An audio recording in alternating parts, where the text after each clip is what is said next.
So today we're going to talk about the UCC 11 form. I know we hear all about the UCC 1 filing and how it's so powerful when you are putting a lien on your property and also putting a lien on yourself if somebody is trying to come after your property or if somebody is trying to sue you.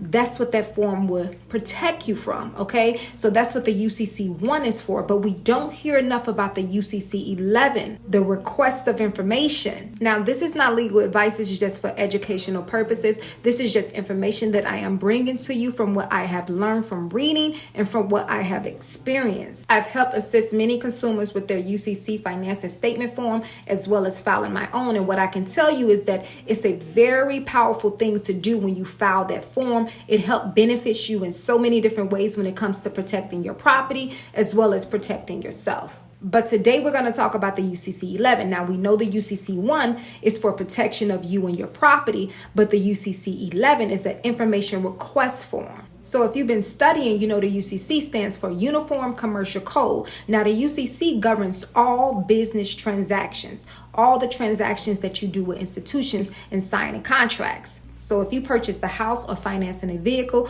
or got some furniture from a rent center or even got some jewelry from somewhere and you sign a contract, then those transactions should be recorded with the Secretary of State. So let's say you do a UCC search of your name. Now, if you owed an alleged debt, then something should pop up in the system if you got contracts signed with these financial institutions. So if you are paying a car note, a mortgage, or whatever contract that you are paying on, it should show in the Secretary of State. Now you need to go to the Secretary of State website and do a search of your name. Now, if you purchased a car in Chicago and now you live in Arizona, you can't do the search on Arizona Secretary of State. You have to do the search on Chicago's Secretary of State.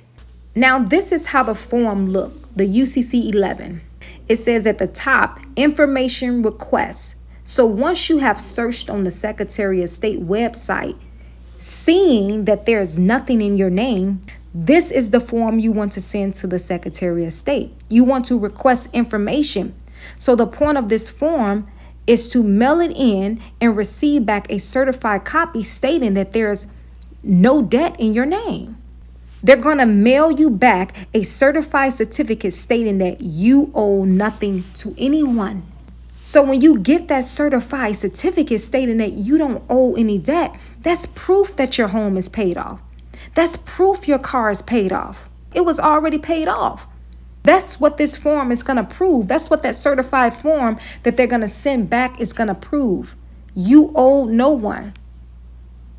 This is why the UCC 11 form is so powerful, because you can use that form when trying to remove these negative items from your consumer report. So if you got a repossession on your consumer report and you've been trying to dispute it, file this form. There's nothing in your name.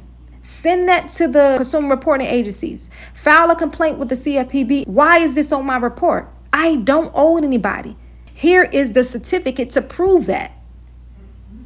So it is important to go the extra mile when you are trying to protect yourself and when you are trying to change your financial situation around, especially when certain accounts on your report, they're not removing and they're just ignoring your disputes.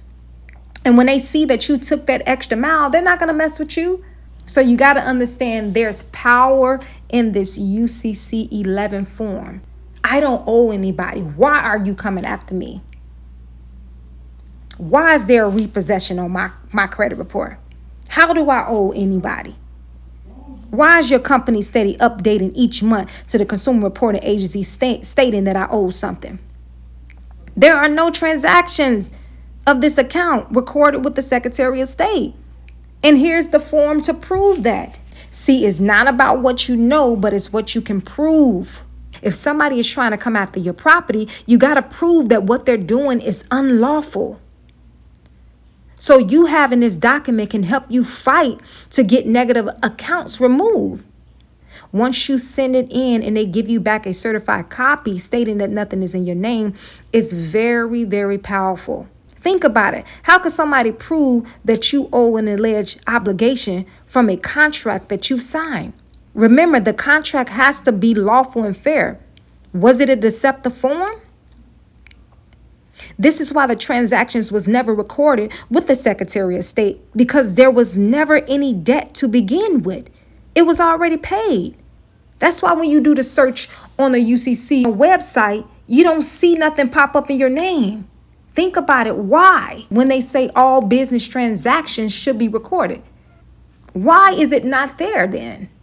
Because it was already paid when you went to that financial institution and you signed on a dotted line.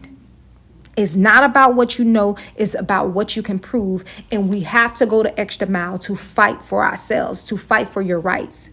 You just knowing the law and stating it is not enough. You have to go the extra mile. Okay, so this form, y'all, I had to bring it to y'all because this form right here is very, very powerful. So if you need help administrating your process when it comes to the UCC filing, definitely set up a consultation call. We are hosting master classes, helping fill out their documents the right way. It's very important to make sure that you are filling these forms out the right way. You got to know the difference between a debtor and a creditor. That's why a lot of y'all forms are getting rejected because you are not filing the forms the correct way. And on the collateral, you're putting information in it that you shouldn't be putting. There's certain things you have to make sure that you are emphasizing on when it comes to the debtor name and when it comes to the creditor name. So if you need help administrating your process, set up a consultation call. Me and my team will help you administrate your process. It's about to be 2024. Let's figure out how to get financially free. It's time to fight for your rights. If you know the information, you have to administrate the information. A lot of us just listening and just letting it go through one ear and out the other. It's going to become a time where it's going to be so hard for you to even put your form in because everybody then caught on. If you know some information, you need to jump on it right away. You don't want to wait to the last minute and then there's a long line or a long waiting list just for you to get your form in. Okay, so if you need help, set up a consultation call. Happy holidays and stay blessed.